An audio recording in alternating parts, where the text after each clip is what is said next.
Topic है हमारे पास practical problems on union and intersection of two sets. जी हाँ, तो इसके लिए बहुत ध्यान से समझें आप। मान लीजिए मैंने आपके सामने एक सेट लिखा ए, जिसके अंदर मैंने एलिमेंट लिखे 1 2 3 4 एंड 5। फिर मैंने एक दूसरा सेट लिखा बी, जिसके अंदर मैंने एलिमेंट लिखे 3 4 5 6 7। ये मैं आपसे पूछना चाहता हूं कि इन दोनों के इंटरसेक्शन में कौन कौन से एलिमेंट आए बेटा। 3 4 इंटरसेक्शन का मतलब होता है कॉमन पार्ट। इंटरसेक्शन का मतलब है कॉमन पार्ट। तो कॉमन क्या है इनके अंदर?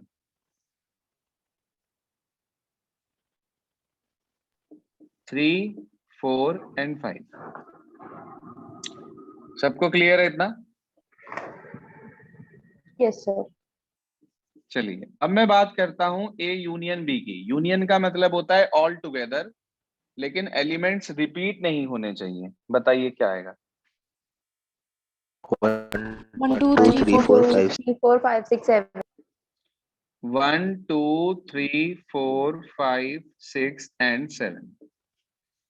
ठीक, अब इन्हीं से हम फॉर्मूला डिराइव करेंगे। ध्यान दीजिए, मैंने आपसे पूछा कि आप मुझे एन ए बताइए। एन ए का मतलब होता है नंबर ऑफ एलिमेंट्स इन ए। इसे हम कार्डिनल नंबर भी बोलते हैं। क्या बोलते हैं इसे हम?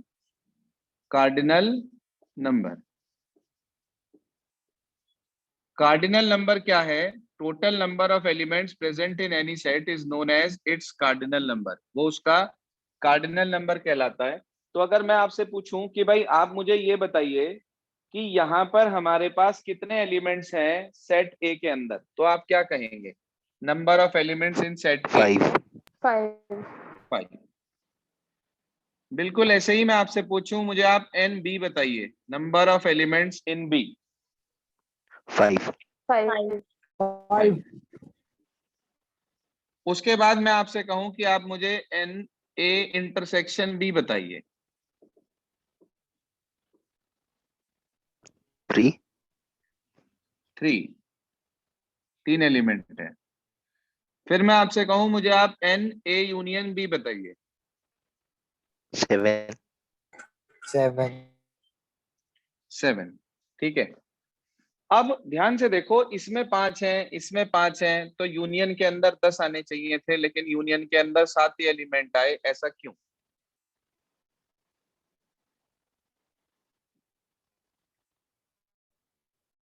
ऐसा क्यों? सर क्योंकि वो 3 रिपीट नहीं हो सकते ना, इसलिए। बिल्कुल ठीक बात, क्योंकि intersection part will be taken only once. एक बार लिया जाता है। अब अगर मैं आपसे कहूं कि मुझे एन ए यूनियन बी का फॉर्मूला चाहिए, तो आप कहेंगे कि हमने एक बार सारे ए के एलिमेंट ले लिए, हमने एक बार सारे बी के एलिमेंट ले लिए, लेकिन इन दोनों को पूरा पूरा लेने में ये वाला पोर्शन 2 बार काउंट हो गया, तो इसलिए हमने उसमें से ये वाला पोर्शन एक बार माइनस कर दिया। क्या आपको ये वाला पॉइंट समझ में आया? जी, क्या आपको ये वाला पॉइंट क्लियर हुआ? Yes sir. इसे अब मैं इसे आपको ना वेन डायग्राम की हेल्प से समझा रहा हूं। वेन डायग्राम क्या होता है? Venn diagram is basically diagrammatical representation of the sets. मान लीजिए ये हमारे पास, इसके अंदर यूनिवर्सल सेट को दिखाते हैं हम स्क्वायर रेक्टेंगल से, सॉरी, जो हमारे पास यूनिवर्सल सेट है उसको हम दिखाते हैं रेक्टेंगल की शेप से, और जो सेट्स हमारे पास होते हैं उन्हें हम दिखाते हैं सर्कल की शेप से। तो ये ए और ये बी। आप ध्यान से देखो कि मैंने पहले सेट ए लिया पूरा, नंबर ऑफ एलिमेंट्स इन ए। तो मैंने ए सेट पूरा लिया, ये वाला पोर्शन दिख रहा है आपको?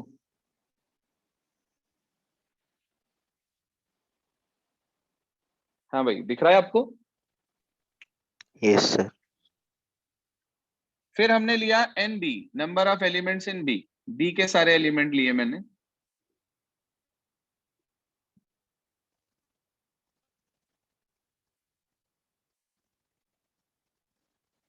आपने देखा कि एक पोर्शन दोनों के अंदर कॉमन आ गया, ये वाला दिख रहा है आपको, ये वाला पोर्शन। Yes, sir. यही जो डबल लाइन पोर्शन है ना, यही वाला, ये पोर्शन कहलाता है मेरे बच्चे ए इंटरसेक्शन बी। इसे ही क्या बोलते हैं हम? A intersection B. तो यूनियन के अंदर हर एलिमेंट को एक बार लिया जाता है। तो अगर मान लीजिए मैंने ए के सारे एलिमेंट लिए, बी के सारे एलिमेंट लिए और जोड़ दिया, लेकिन उसके अंदर ये वाले एलिमेंट दो बार आ गए, इसलिए उसे एक बार हमने माइनस कर दिया, तो हमें number of elements in A union B मिल जाएगा। चाहे आप इसके अंदर ये वैल्यूज पुट करके देख लो। एन ए की जगह आपने रखा 5, फिर रखा 5, फिर -3, 5 और 5 10 में से 3 चले गए, कितना आ गया? 7। हो गया वेरीफाई? Yes, बताइए, sir. हो गया वेरीफाई? Yes, sir. किसी को कोई प्रॉब्लम? No, sir. अच्छा एक बात बताओ कि अगर if A intersection B equals to 5, यानी कि उन दोनों में कुछ भी कॉमन ना हो, तो उस केस में एन ए यूनियन बी का क्या फॉर्मूला होगा? If nothing is common in between A and B, means A intersection B तो 5 है, और उसके अंदर नंबर ऑफ एलिमेंट्स जो है ए इंटरसेक्शन बी में वो 0 है। भाई अगर ए और बी में कुछ भी कॉमन नहीं है, तो इसका मतलब उसके अंदर नंबर ऑफ एलिमेंट 0 होंगे। तो आप बता सकते हैं एन ए यूनियन बी का फॉर्मूला क्या बनेगा? NA plus NB. NA plus बिल्कुल NB. ठीक, plus NB. शाबाश, बिल्कुल ठीक।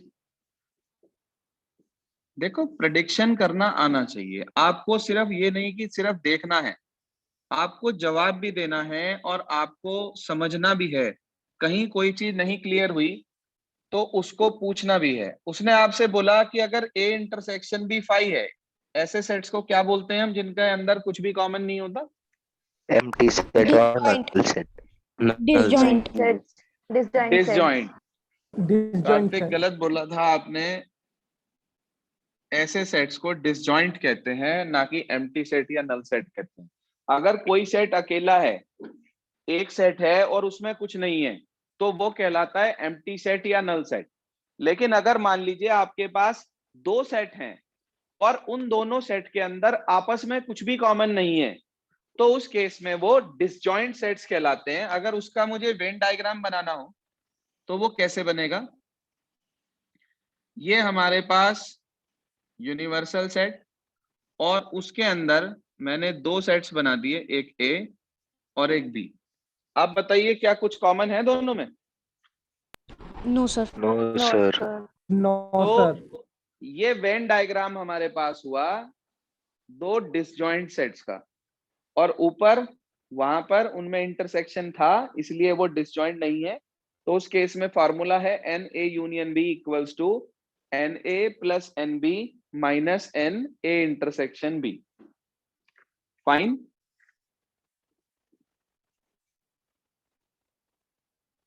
Yes, sir. क्लियर हुआ?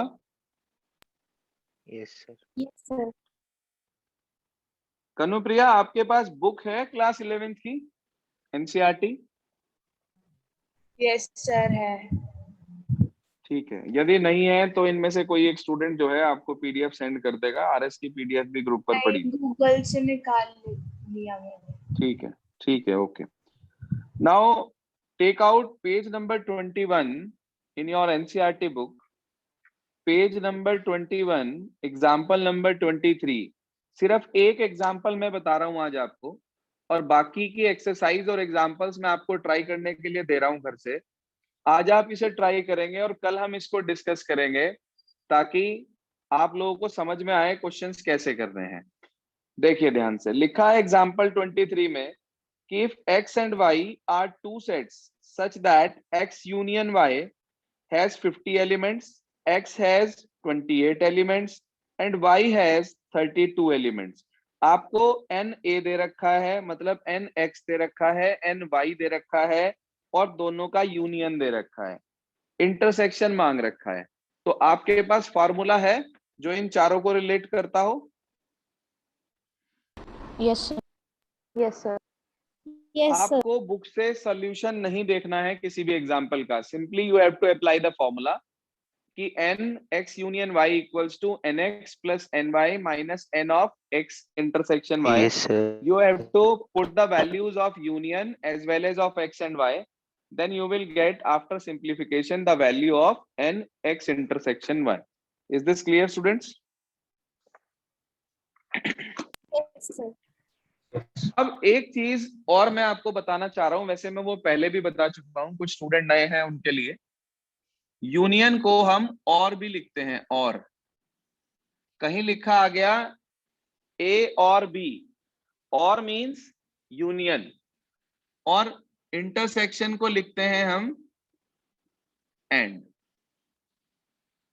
ठीक है, अगर वो कह रहा है कि find A and B, A and B means you have to find A intersection B, और ए और बी का मतलब you have to find A union B. बोलिए, क्लियर हो गया? Yes, sir. आज आप अपने पास नोट करेंगे कि आपको एक्सरसाइज नंबर 1.6 ट्राई करनी है with examples. Today you all have to do exercise number 1.6 with examples.